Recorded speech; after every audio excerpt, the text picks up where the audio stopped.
Well, still andito pa rin kami sa island na kung saan dito kami nakapag-duty kasi kailangan namin mag-duty kasi trabaho pa rin.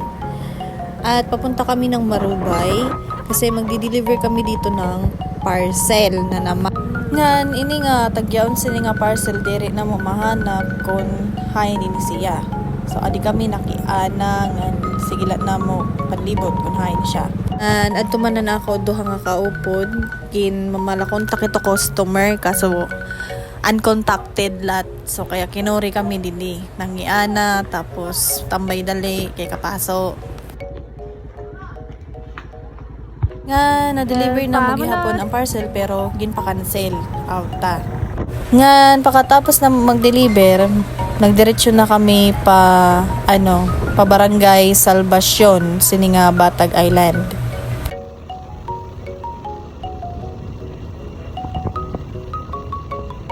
So, ini na amon trabaho, nag-deliver man kami. Also, hinlibot na lat namon ini na mga barangay sini nga island. Ngan kon gaano kaharayo ini na mga kada barangay. Kaya ayan.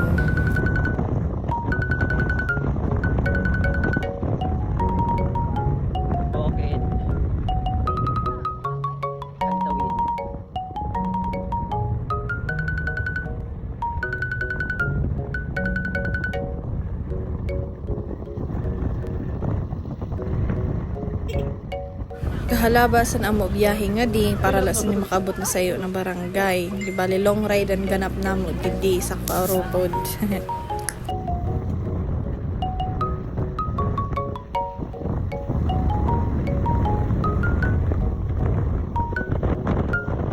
Pero ka-enjoy gad lagi hapon kay long ride tapos para good sa rakyan kaya pwede ka din mag para hirit-hirit. Depende na lang kung maray lubak.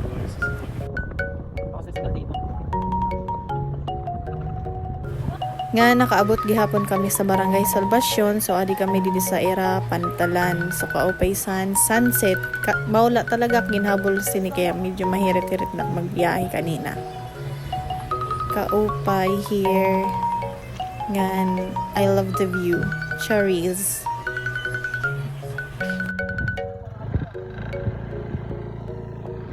Tas adiman ang simbahan sini nga barangay Salvacion Lawang Northern Samar.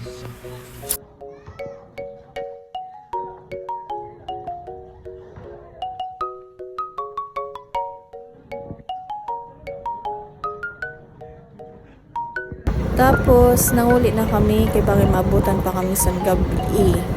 So biyahe na kami pauli pabalik sa Kabadyangan.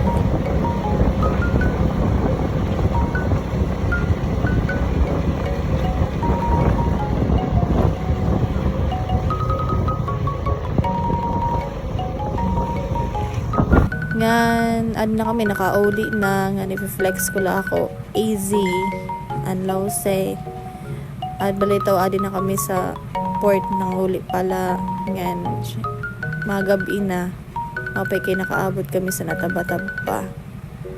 At hanggang dito na lang yung aking videohan at vlog ng babaeng ito. Bye!